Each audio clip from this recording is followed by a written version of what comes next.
Shalom, salam damai sukacita buat kita semua. Apa kabarnya saudara semua? Sebentar kita akan masuk dan belajar kembali firman Tuhan yang luar biasa. Tapi sebelum itu, saya mau ajak kita semua untuk memuji, untuk menyembah Tuhan. Katakan yang baik buat Tuhan, saudara. Mari kita semua dekatkan diri, kita cari Tuhan. Ya radabasi kita bayar, radabasi kita. Kau baik Tuhan, Kau indah Tuhan. Oh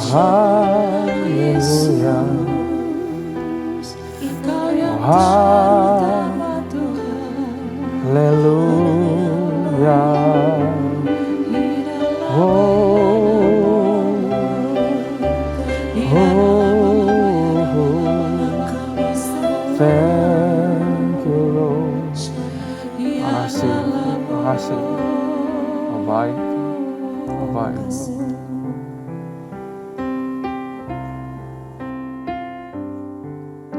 Selain Kau tiada yang lain, hanya Kau milikku di surga. Sekalipun dagingku lenyap, hatiku lelah tak berdaya. Ku sembah Engkau, Allah yang perkasa. Ku sanjung tinggi nama-Mu di hidupku, Tuhan, tiada yang lain. Hanya Kau satu di hatiku.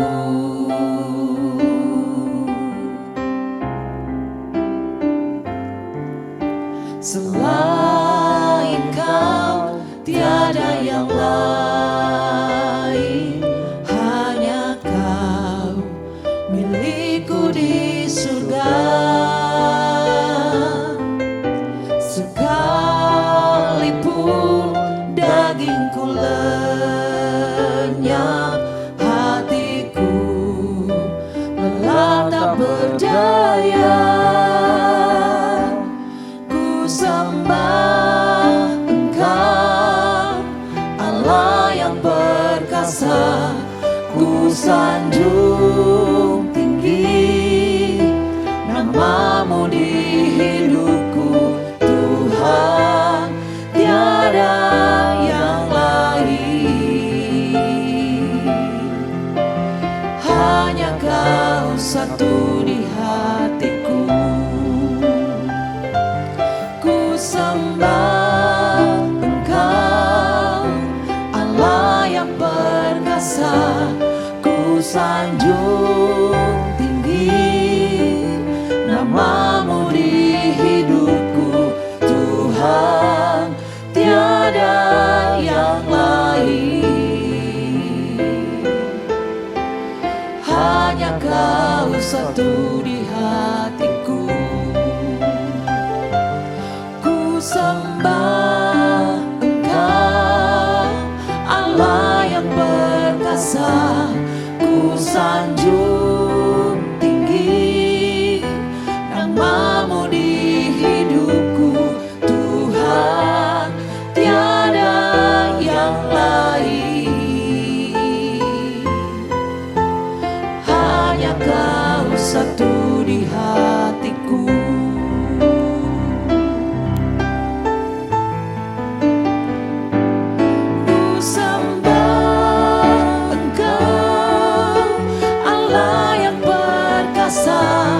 Ku sanjung tinggi nama-Mu di hidupku, Tuhan, tiada yang lain. Hanya Kau satu di hatiku. Ku sembah Engkau, Allah yang perkasa. Ku sanjung tinggi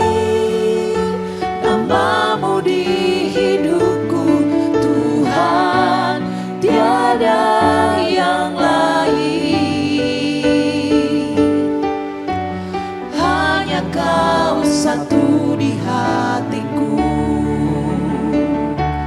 Tuhan, tiada yang lain. Hanya Kau satu di hatiku,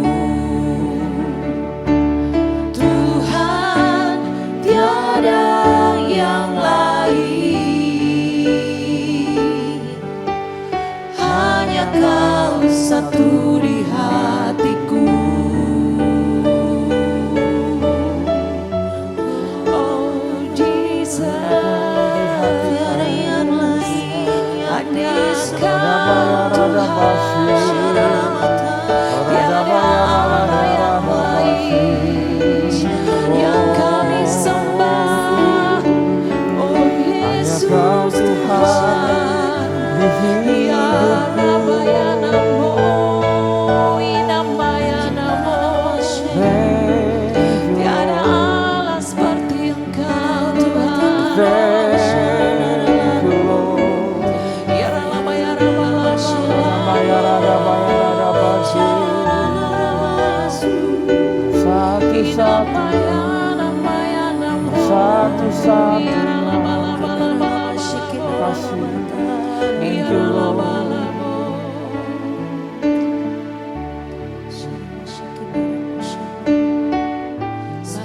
satu-satunya yang ku andalkan, satu-satunya yang ku percaya. Engkau sumber kekuatan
Terima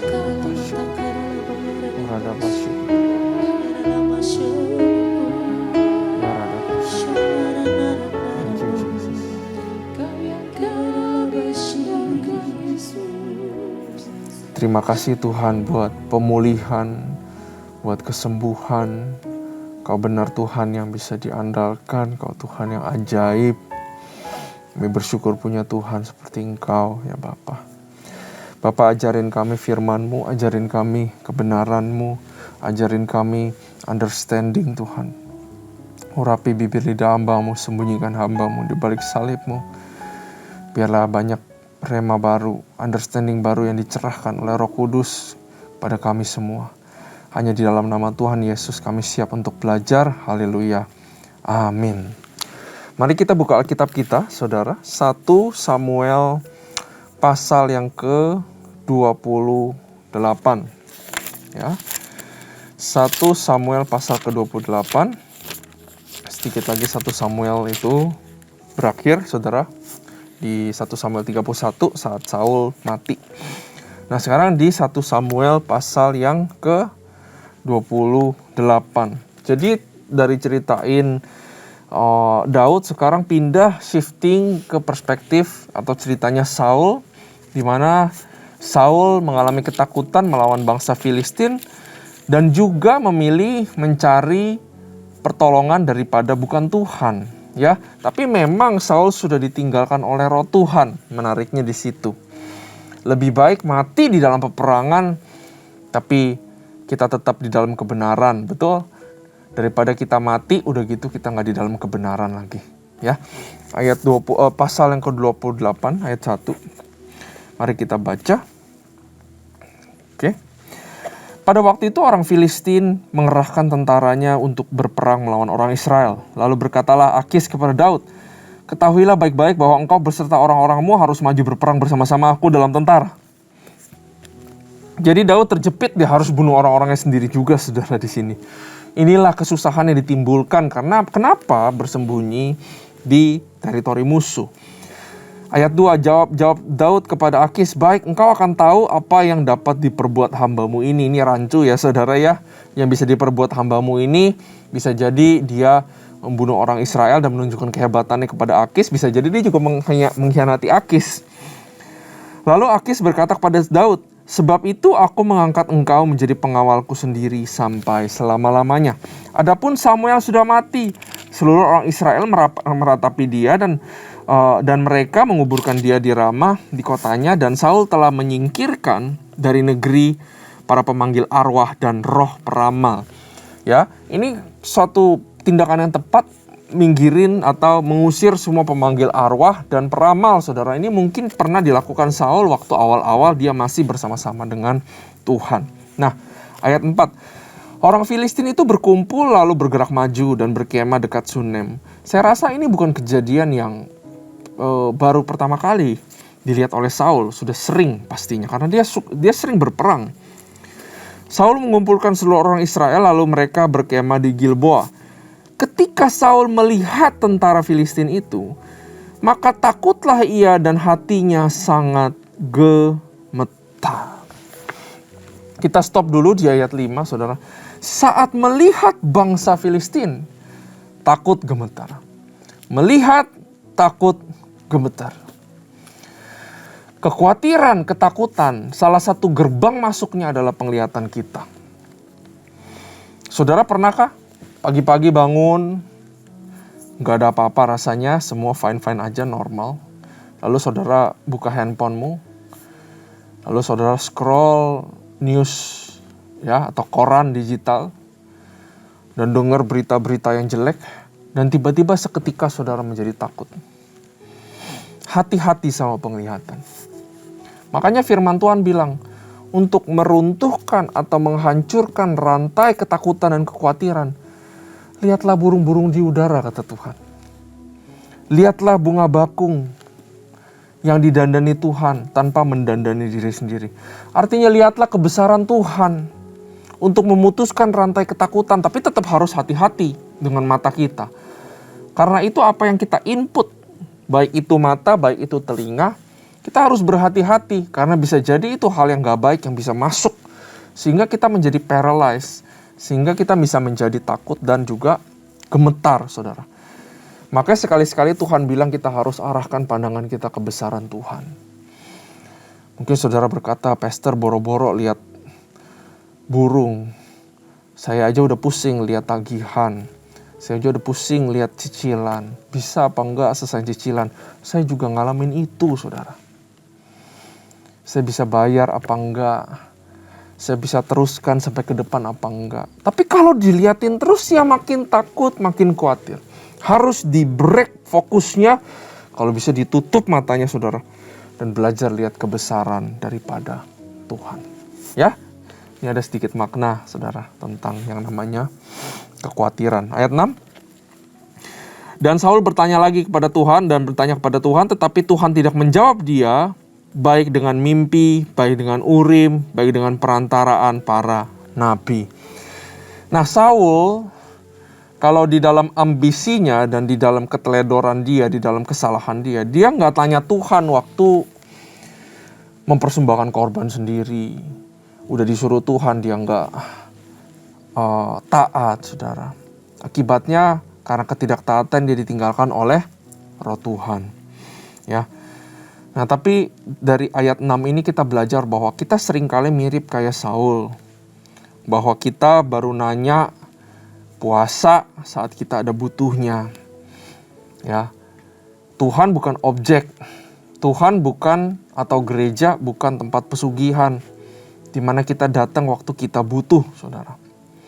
Tapi marilah saya ajak kita semua untuk daily berjalan sama Tuhan. Senantiasa punya habits, kebiasaan untuk bertanya kepada Tuhan. Senantiasa jalan sama Dia. Senantiasa setiap hari libatkan Dia dalam keseharian kita, saudara. Baik itu juga hal-hal yang kecil. Ya, kenapa Tuhan tidak menjawab Saul? Ya, Tuhan tidak menjawab dia dengan apapun, tidak dijawab. Ya, jawabannya ada di Mazmur 66 ayat 18. Seandainya ada niat jahat dalam hati, tentulah Tuhan tidak mau mendengar, saudara. Ya, seandainya ada niat jahat dalam hati, tentulah Tuhan tidak mau mendengar. Ini dari Daud. Maka itu introspeksi lagi dalam hati. Jangan-jangan di dalam doa kita ada niat jahat.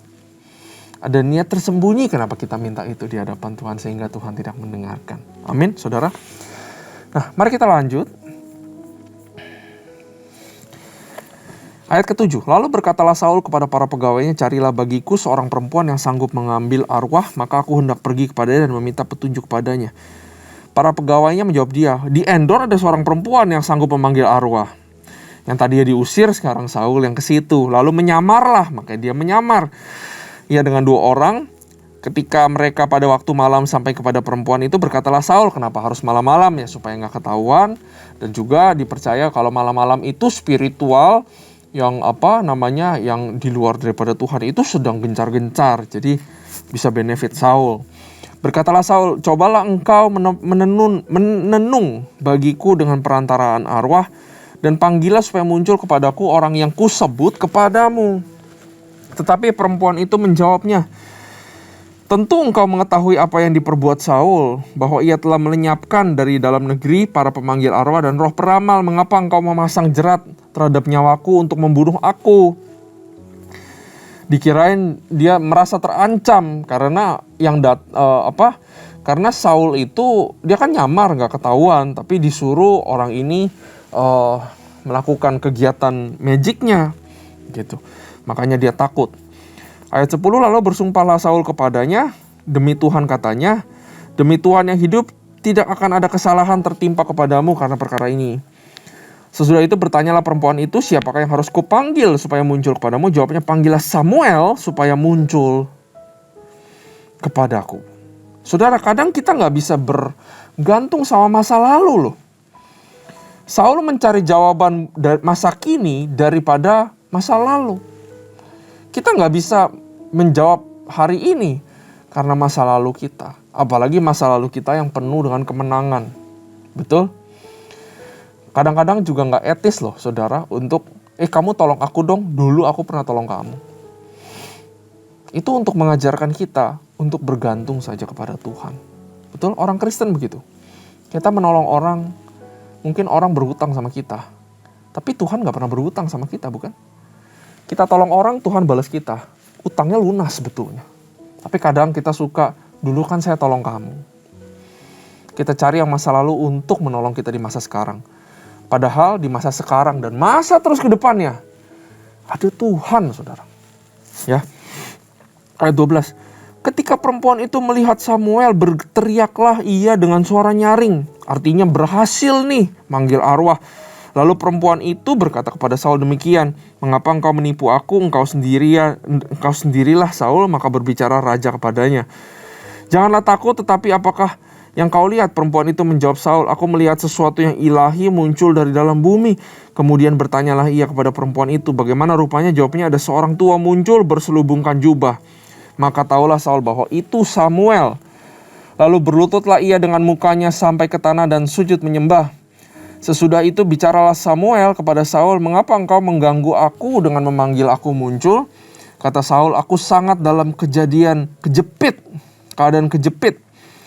Orang Filistin berperang melawan aku dan Allah telah undur daripadaku. Ia tidak menjawab aku lagi, baik dengan perantara nabi maupun dengan mimpi. Sebab itu aku memanggil engkau supaya engkau memberitahukan kepadaku apa yang harus kuperbuat.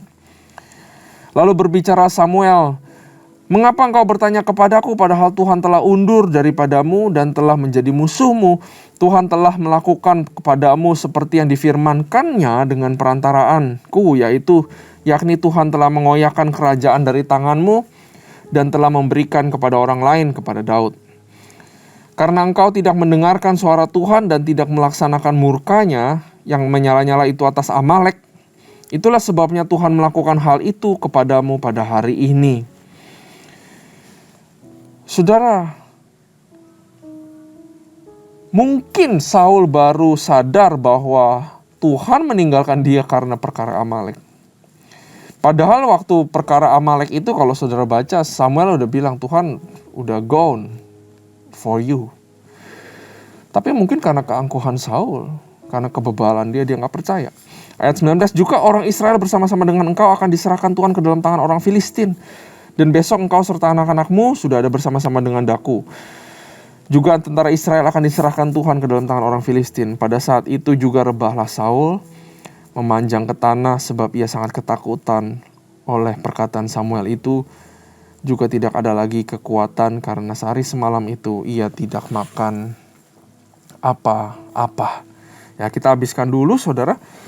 Perempuan itu mendekati Saul lalu melihat bahwa Saul sangat terkejut. Kemudian berkatalah perempuan itu kepadanya, lihat budakmu ini telah mendengarkan permintaanmu.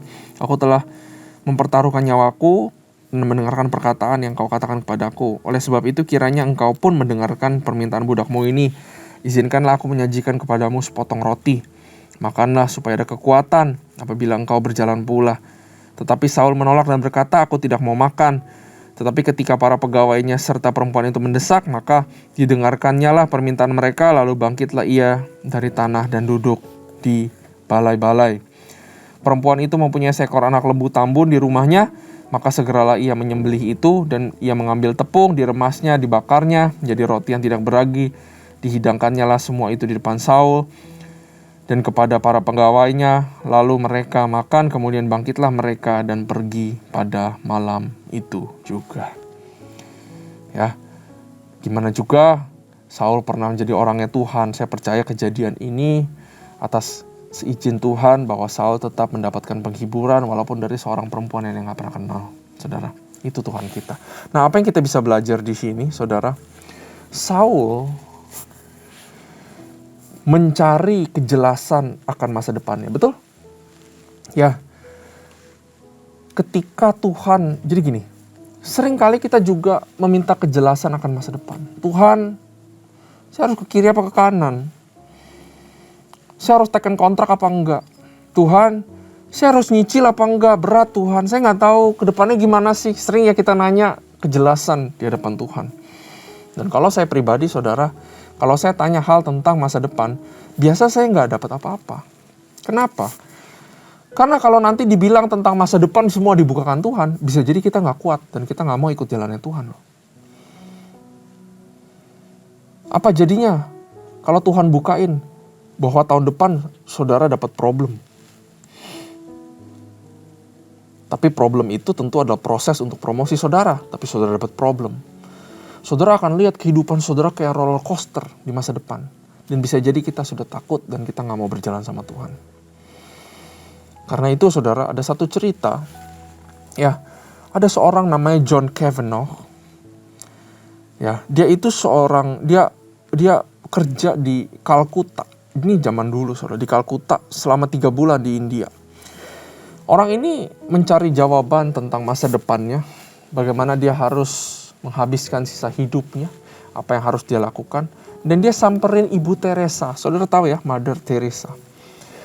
Dia bilang dia sedang dalam keadaan yang mirip kayak Saul, kebingungan dan kejepit. Dan dia pengen didoakan. Lalu Mother Teresa tanya, kamu mau didoakan apa? Aku mau didoakan supaya Tuhan kasih kejelasan. Lalu Mother Teresa bilang begini ke si John. John, kalau kamu minta kejelasan, saya gak akan doa buat kamu. Pertama, karena Tuhan juga gak tentu jawab. Ya. Dan yang kedua, karena kalau kamu tahu kejelasan juga itu gak terlalu membantu. Karena apa? Karena kehidupan orang Kristen bukanlah percaya kejelasan, tapi percaya Tuhan, katanya. Maka setelah itu Mother Teresa doakan supaya orang ini di dalam ketidakjelasan tetap bisa percaya sama Tuhan. Nah, bagaimana dengan kita, saudara? Butuh kita kejelasan atau kita butuh trust ke Tuhan? Mana yang lebih menyenangkan Tuhan? Tuhan kasih tahu saya ada apa aja di depan biar saya prepare semua aman. Atau saudara bilang ke Tuhan, Tuhan tidak ada yang jelas. Karena itu saya serahkan semuanya. Saya mau mengambil keputusan ini, keputusan itu. Saudara biarkan tenang. Ada damai sejahtera, saudara putuskan dan saudara lakukan.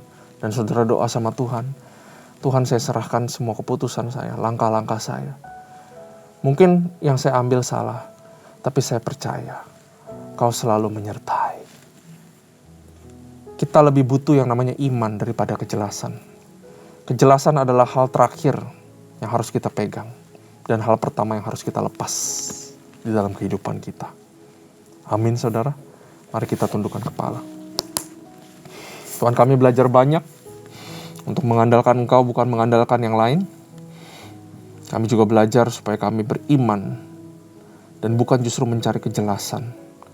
Karena kalau jelas, buat apa kami butuh Engkau? Tapi Kau pengen Tuhan dibutuhkan, Kau pengen kita. Karena itu hamba-Mu berdoa buat semua orang yang mendengarkan, biar kami semua beroleh hati, beroleh roh iman. Sehingga di dalam ketidakjelasan, kami beroleh kekuatan untuk mempercayai segala langkah-langkah kehidupan kami. Dan segala keputusan-keputusan yang akan kami ambil. Terima kasih Tuhan. Kami serahkan semuanya pada tangan-Mu. Kami excited untuk belajar lagi di pasal-pasal yang selanjutnya. Hanya di dalam nama Tuhan Yesus kami berdoa. Haleluya. Amin. Tuhan Yesus memberkati.